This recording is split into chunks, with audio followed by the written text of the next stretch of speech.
Welcome to a bonus episode of Bold Thinking. Back in October, I spoke to Dan Buckingham while he was still at Virgin Atlantic, and before we poached him to join Honest. We had a fantastic conversation about the potential for travel and hospitality post-lockdown, something we all hoped was coming soon. The problem was, by the time we were due to publish the episode in late December, our world had gone back to full lockdown. So sharing a conversation about travel felt a little redundant and beyond wishful thinking. So it's with the greatest of optimism that we decided to resurrect the episode as we start thinking about visiting friends and family abroad and exploring exciting new destinations. Can you imagine it? Can't wait. I really hope you enjoy this episode. I absolutely love Dan Buckingham, and it's been brilliant him coming to work with us at Honest and Principle. Welcome to Bold Thinking, entrepreneurial stories honestly told. In a world full of chaos, this is a podcast about the people making positive change in the world, using bold thinking to transform business and themselves. It's a bit of a bonkers time at the moment, as we know, so I think it's really good to have a bit of light in the world, and I think looking for the good stories and the people that are, helping to lead that way is massive. So today, I'm speaking to Dan Buckingham, Head of Clubhouses, Virgin and Spas at Virgin Atlantic. Dan has spent the best part of 10 years at Virgin Group, starting out in Virgin Holidays, where he rose to heading up retail operations before moving over to Virgin Atlantic in 2018. After all that time, there isn't much Dan doesn't know about travel, a sector that's gone through an enormous, immense change this year. So welcome to Dan. Thank you for joining us. So first off, how are you today? Yeah, very well, thank you. Very well, yourself? All good. All happy to be here and talking about positive things in the world. So this is a podcast, as we know, about bold thinking. So Dan, let's get into it. So what's been your boldest business idea to date?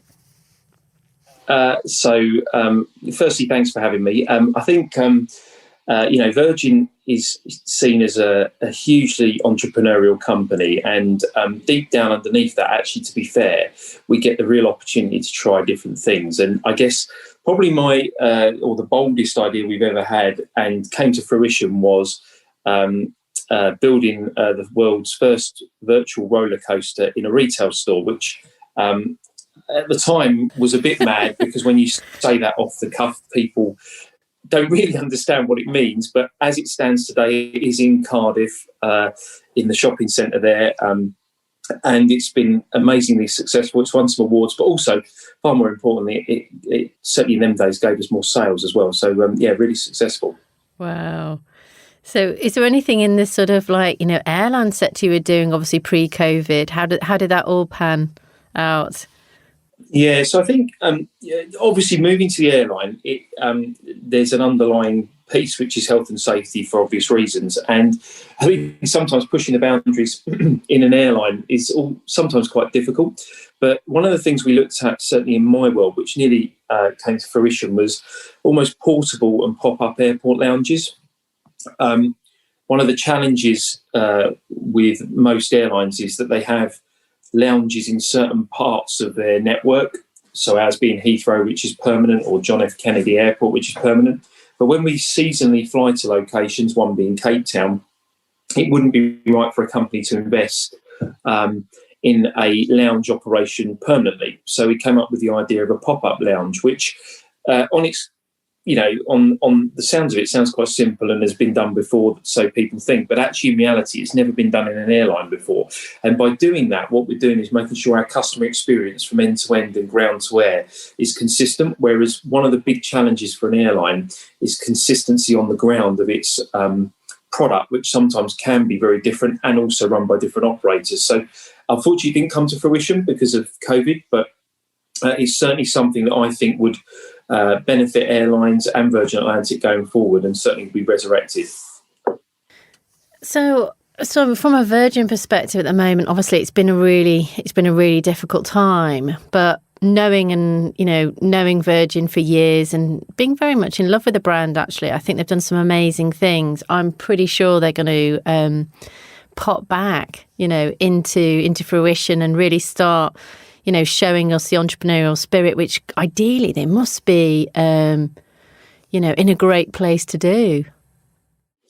Yeah, no, definitely. I mean, certainly it wouldn't be right for me not to say that it's been an exceptionally difficult time for both our people and our customers. And, we've lost some amazing colleagues through this process, unfortunately, because we've had to resize and look at our organisation. However, that also gives us opportunity, and opportunity comes in the form of effectively restarting the airline from scratch. We had at some point in April no aircraft flying. We weren't flying into any destinations, and then we flew cargo for a number of months before passenger flying came back, albeit in a very small amount. So ultimately, that's given us the opportunity to really rethink, resize, and restart our organisation almost as a startup to say, look, Virgin is over 35 years old, but in the same respect, it's now given us an opportunity to really rethink how our business model is, but also how we shape it going forward for our customers and our people, which to me, if anything, is a great advantage coming out of COVID. Terrible year, but ultimately it's enabled us to survive, but also it's enabled us to rethink really what we do and where we fly and how we do it and how we provide our service to our customers. So, yeah, we certainly come back fighting, and we'll certainly come back with lots of product innovation and difference going forward. Yeah, it's interesting. I love this analogy of a startup. It always conjures up a lot of things in my head around businesses sort of behave and how they do and how they drive things. What does a startup mean for you, Dan? I think, Virgin was always perceived as a company that was it was very entrepreneurial, but over time, as our business has evolved and grown, of course, it's become a bit larger, and therefore entrepreneurialism, sparks of imagination tend to fall to the wayside a bit as you get into the mundane of day-to-day operations, certainly in an airline. I think when it comes to restart and rethinking and almost a startup mentality, it's about speed to delivery. It's about really thinking about what the market is and what it's going to be, and really making sure what we're doing actually contributes to our commercial success, but also our customer operation. I think it's fair to say that a lot of companies in the past would be guilty of doing things because maybe they felt they needed to, not necessarily contribute into either the commercial success or customer operation. And I think that, Virgin is one of those companies, but we're certainly not the only company that has gone through that. And I think what it gives you is real clarity of purpose, but it also gives you a real mission to go after. And that startup mentality, if fed through all your team members in that organisation, really puts fire in people's bellies to really have one focus and one drive. Someone, when I was younger, someone always used to say to me about the NASA story and about the cleaner talking about, we're sending a man to the moon, which has been told on numerous occasions. But actually, to be fair, what I see in this scenario is actually everyone has one mission, which is to restart Virgin Atlantic, make it profitable, make it successful. And ultimately everyone, down to the team member as a waiter, down to the CEO or the head of department like myself, would have that same mission. So really it gives clarity of purpose, and I think that's really important. I love that. So what does this mean, I suppose, for the Virgin customers? Being a Virgin customer and flying over the years many, many times, I've always, really loved my experience. What does this mean for them? I think what it means is the following, that firstly, our dedication to them hasn't waned. Our biggest success is our people in terms of how we engage with our customers. Without a doubt, we're not the most flashiest airline. We didn't have the best product because ultimately we had competitors that were and did have a lot more money than us. But what we've enabled us to do is really reduce our fleet and our product to a key offering, or a core offering, which really is focused on the best fleet. So we'll have the greenest fleet in the air in the next year, which is also the newest fleet. We'll have the best products. So we'll have our best premium and upper class products.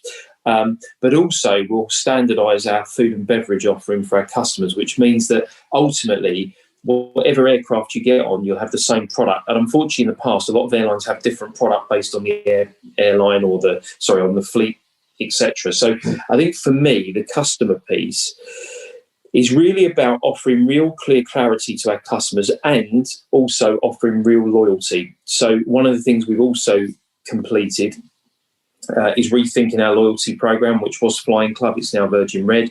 And what that'll offer is real ability to earn and burn your miles and real loyalty. So what we're saying is actually come back to Virgin or join Virgin, and we'll really look after you going forward and treat you as a member of our family. Yeah. I think that sounds really compelling. And I think when people put customers at the heart of what they do, and understand their wants and needs, that must, absolutely must make a massive difference. So, you've been in this industry or with Virgin, and actually, you've had a successful career, Dan, over the years. So, what have you learned along the way, in that sort of career? What have you learned are the key things that are really, really important with what you do and how you sort of developed your future and your career? Yeah, I have had quite a wide-ranging career, albeit in generally customer-facing businesses. I think I've been very lucky to work for some really good brands, and I think there are a couple of things that I certainly would say that I've learned along the way. One is persistence.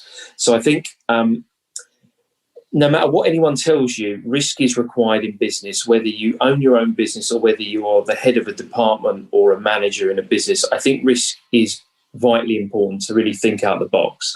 I'm not talking about extremes of risk, but what I do think is important is that people are able to flourish and really think outside of the box in their own roles, because that's what creates difference, but it also creates advantage both to our customers and the company itself. So I think that's really, really important. And I think comes with the modern day world is there is a lot of business data that's thrown at individuals.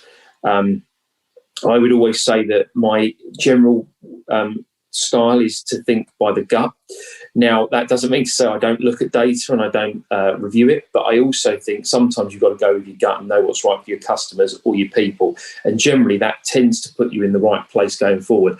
I think one of the challenges is when I see more junior members of teams, not generally at Virgin Atlantic, but anywhere, is that they tend to shy away from risk because it's seen as not good. I actually think you should encourage that. And I know Google, for example, encourages risk and actually asks you to fail so many times a year. And I think that's a very interesting concept. So I'd certainly say that is really important, but the persistence around that is key. I think the second thing is the value of having a different view on the world. So if you work in a business for 20 years and you think just about airlines or travel, you're not really thinking creatively about what could be the next big thing. And there are lots of opportunities in how you do that in the modern day world, whether it's podcasts like this, whether it's talking to external people, whether it's getting external advice, whether it's looking through the internet. There are lots of different ways of doing it. I really do think as a person in business that certainly is in the corporate world, you need to think about things outside looking in, because that's how you get a point of difference. If someone had said to us 5-6 years ago, we're going to create a virtual roller coaster in a shopping centre in Cardiff and we're going to sell holidays, and it'll be one of the most successful stores that Virgin Holidays had, and also sells, holidays to Orlando with huge margins on them, people would think you're probably mad. But in reality, it's worked because it's immersed the customer in the experience. And by looking outside in, and actually we got that idea from actually looking at theme parks, was that you really get a point of difference, but you also enables you to really think about how your business can continue to evolve and thrive. And I think anyone at any level needs to think like that in the modern day world. Yeah, I mean, I totally agree. I think there's a couple of questions around that.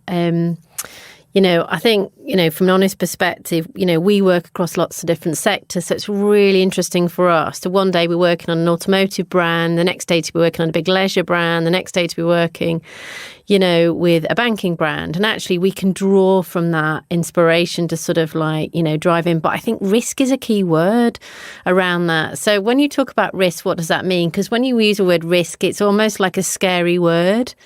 Is there like a softer way of using the word? What does risk mean? Because I was listening to an interesting podcast the other day about Amazon, and, like you were saying about, they've got lots and lots of different businesses that are, amazing, as we know, but, risk and, they're prepared to fail. What does risk mean to you? Well, I think in terms of business, risk means, really thinking about, I think it goes back a step. Firstly, what do your customers want? So what do customers want? How do you create a niche in the market? Because in our world, there are many airlines. So, you've got to create a point of difference. But then you've also got to look at risk through the prism of, okay, so risk could be around financial risk, it could be around business risk, but what is key in that risk is actually what do you really want to achieve from a customer perspective? And if it does mean really thinking differently, then ultimately businesses, albeit in a measured risk, should take that. So an example I would use is going back to the roller coaster one's an example where we would I think the value of that was around £50,000. Well, that on top of the cost of the store actually is quite expensive. But ultimately, what's the comeback from that? Well, we'll get £400,000 in margin. So I think relating the risk to actually the financial success is really important. And I think the challenge people often have is they don't relate the two together. So, there are various examples of businesses taking risks probably every day, regardless of, and they are successful. Amazon's a good example. Well, they take risks and they've invested in certain products, which I would imagine at the time would have been seen as very interesting for them to do so, and it's paid back. And I think those companies that are successful today seem to always be prepared to take calculated risks to get a return. And I think the probable way I would describe risk is what's the return on it? Because for businesses not to take any risk, they tend to then become quite mundane and middle of the road. And for me, a business in the middle of the road is a business that's in danger because it's in danger of becoming pretty normal. And that's not a place that any business would want to be in. And I think any business that's either successful or has taken risk. I'm not talking about extreme risk, certainly not when I come from an airline point of view, but what I would say is risk in terms of product and how we change things is really important. And, there are various examples that, are quite technical to go into from an airline point of view where we could take risk and I've pushed those boundaries to take those risks because ultimately it's the right thing to do. It's almost like, a really nice word for it is almost like innovation, because really innovation, as we know, sometimes it's incredibly successful. It generates lots of change. And we always talk about it, Dan, and it's quite interesting around a return, and all our clients talk about return and things washing their face and all those sort of things in terms of value. But there has to be two things, emotional value, which is, back to your earlier point about customers shopped more, bought more holidays because of that, and then also the revenue value. And it feels to me that over the last year or two or three, the revenue value has been much more of a drive than the emotional value. But actually, if you do a great service, you really look after your customers, the money comes, doesn't it? Yeah, I think, I think what certainly has taught me in my career is, as someone that's worked for generally what I would call more premium brands, is that people will be prepared to pay the right price for things that you wouldn't think people would pay for if the right innovation, and actually risk and innovation is the same thing as it were. So to your point, and you're right. Secondly, I think, as long as the emotional connection's there with the right product, people will pay for it. I've always been a firm believer in if the product is positioned at the right individual and at the right time, people will pay for it. And, it doesn't just include premium brands. I sort of look at other brands and think, well, there's an emotional attachment there. And ultimately, they're probably getting great margins from it, but they've got the product right and the right connection. And I think that's really important. And, you can see brands at all levels doing that today. I think that's where the outside looking in piece is, because, you won't want to take other people's ideas, but in the same respect, it's good to see other people's innovation and see how it succeeds. And that, to me, is quite a good way of looking at things. I read a really interesting article the other day, and this rolls quite nicely into my next question, which is what is the roles of brands in society right now?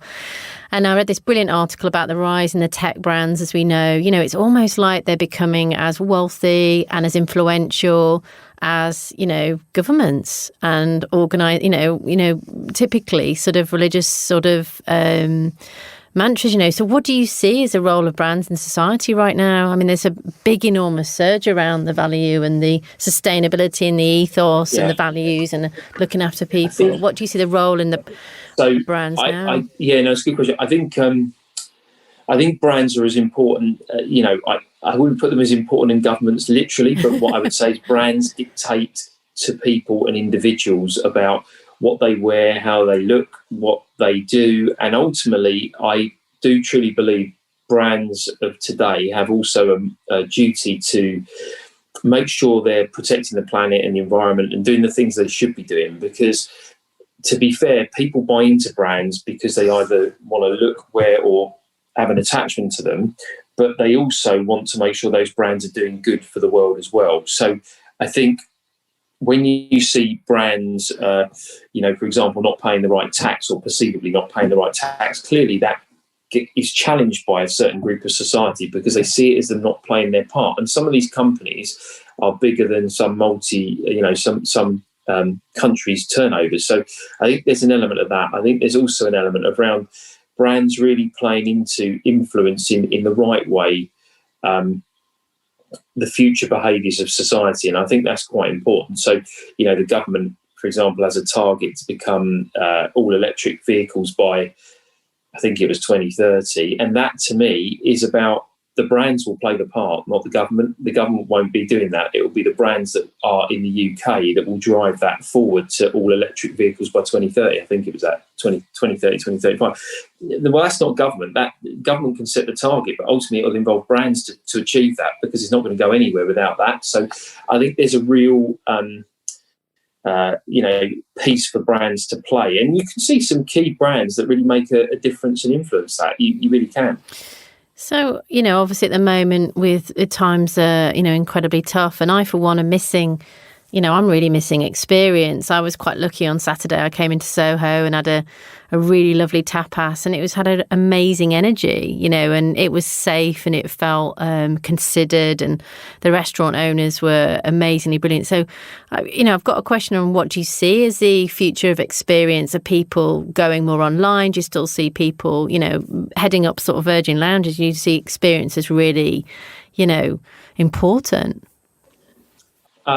So I do think there'll be an element of where there'll be a bit more pick up digitally online for things, but I do believe that people will still want to experience, touch, taste, whatever the right phrase is around products. And, the march towards, online versus in-store or is an important one, but I think there's a balance. And I think the balance will be tipped a certain way. I think there'll be still stores where people want to go into and experience that. And your point about a restaurant on Saturday is there's only so many takeaways one can have in the house before you actually want to experience society again. And regardless of what people may say, they will thrive. Now, will there be an element of change in each of these industries? Yes, and I think unfortunately you will lose certain brands and products that maybe couldn't last the fight of this, but out of that shakes out, I think, an excitement around those brands that survive will evolve, and those products will evolve as well. I truly believe people will always want experiences. In our space, in lounges, clearly we don't have to have them, but we would have them because it's an important part of our customer journey. In actual fact, our Clubhouse brand is far more important actually on the ground than a lot of our other branding is seen as a brand in its own right. But will we evolve that? Yes, but will we make sure it's still personable and face-to-face? Absolutely, because our customers love it. And I think personally, out of all this, people will respect that more, but also want to get back to it more. Now, they may do it less, but they'll probably do it in a far bigger way and enjoy themselves far more frequently in that respect. So I think, yes, I think it will come back, and I think experiences are important. Whatever industry you're in, I think it will be important. Ultimately, there are certain products you just won't buy online. I mean, you're not going to buy a Rolls Royce online because ultimately you want to experience the product of it first. Yes, you'll look at it online, but then you want to go in and experience it. There are certain products where I just think it lends itself to a bit of an evolution in experience. And you can see that where companies are thinking out of that. Will it shrink in certain areas? Yes, but I don't think that's anything outside of the evolution of business, and comes really good experiences for people to get involved in when things become a little bit normal. So how optimistic are you, Dan, for the future? What do you want to see for yourself a year from now? So I'm incredibly optimistic because one, it's the right thing to be, but also secondly, I think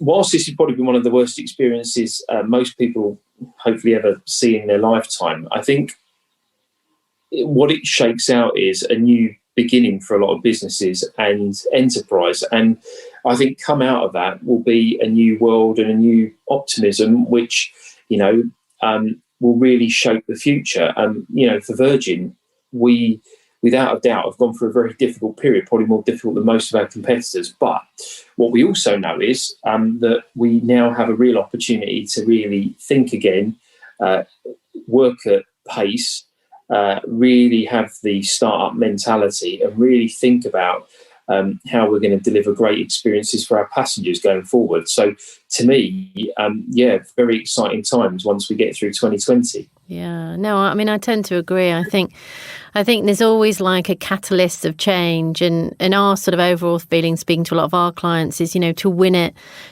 sort of any sort of retail, you've got to sort of win in all channels. You've got to allow your customers to touch and feel them. It's interesting. I was reading a good article the other day about Nike. They've got a really big store expansion happening next year. They're sort of coming away from the Amazon online because they're losing their brand. They're losing they put their products on Amazon. They're losing their brand and their experience and how people sort of interact with them. So they're pulling away from that global marketplace because they wanted to establish their own identity in the world. Yes, and I'll give you a good personal example. I mean, I was looking for a new winter jacket because it actually's got a lot warmer actually the last few days. But the company I looked at was Belstaff, and the problem online was you could look at the product, but the sizing was obviously slightly different to normal sizing. Ultimately, also where it's how it fits you as an individual. Well, then I drove into London to pick up the jacket, but also try it in the store. And literally the connection between online and personable experience was pretty amazing. I literally dropped them a note to say I'm going into Regent Street, and someone replied within 5 minutes to say, yeah, we'll put that one aside for you. Just bear in mind it might be a bit small, so we'll put the bigger size away as well. And literally within an hour or so, I'd driven down there and tried it on. Now, obviously, practically, that isn't available for everyone. But what I would say is the connection between online and in-store is vitally important, because there are certain things that you just wouldn't want to take a risk on, because it's also the hassle now of actually sending the product back. It's not an easy process. People say it's easy, but I also think that there is a real connection between the two. So, yes, I do think things will move a bit more to online, but I think that's more about joining up the experience better.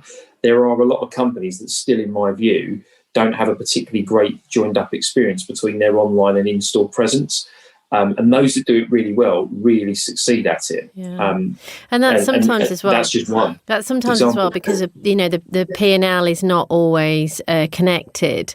We for one, we really like shopping in this shop called Neptune, and they have some really, really lovely products. We go online and we buy it, then we go into store and we look at it. We've got an amazing showroom where we live in Wimbledon. We have a lovely cup of tea every time we go round. We're constantly in there, but sometimes we shop in store, sometimes we shop online. And I said to them the other day, do you mind where we shop? And they were like, no, shop anywhere.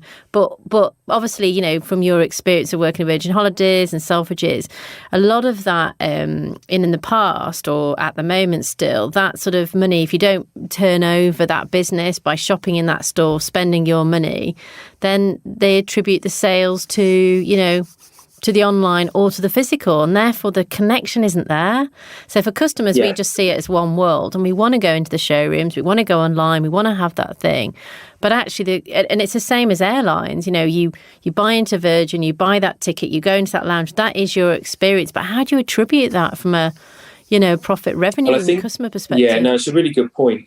That's where I think business models have to change. I mean, the business model around the old standalone profit and loss account with each store, I think, is a bit sort of gone. And, I know Waitrose are looking at innovatively about how they attribute their online sales because they're trying to grow it and compete against Ocado. And I think that's the right way to look at it. I think ultimately you will need stores, and Neptune if I'm not mistaken, it's the ones with the big catalogues they send you, and huge, great, big, wonderful catalogues. And ultimately, that is expensive. So are their stores, but they need somewhere to showcase that product. But how they connect the two with online is really important. And there are companies that do it quite innovatively, and that's how they protect their bricks and mortar, because you will still need some presence on the high street, albeit it might be more niche and in certain locations. So I think how you rethink the business model is quite important around online versus bricks and mortar is quite key. So just last question, Dan, before you shoot off. So do you think the world needs more bold thinking? Yes. I actually think it needs more bold thinking, if I may say, not just in business, but in politics. But ultimately, bold thinking to me always wins the day. I truly believe that, certainly for me personally, the people that I've always looked up to in life have been bold thinkers. Now, have they always got it right? No. But they have always tried, and they've succeeded eventually. So in my view, bold wins the day. Personally, that's how I look at it, and ultimately, more bold thinking creates a better environment for all of us. Yeah, brilliant. Thanks, Dan. It's so good to talk to you today. No worries. So thank you for listening to Bold Thinking, entrepreneurial stories honestly told. Join us next time to hear from more people making positive change in the world. Thank you, Dan. It was really interesting to hear.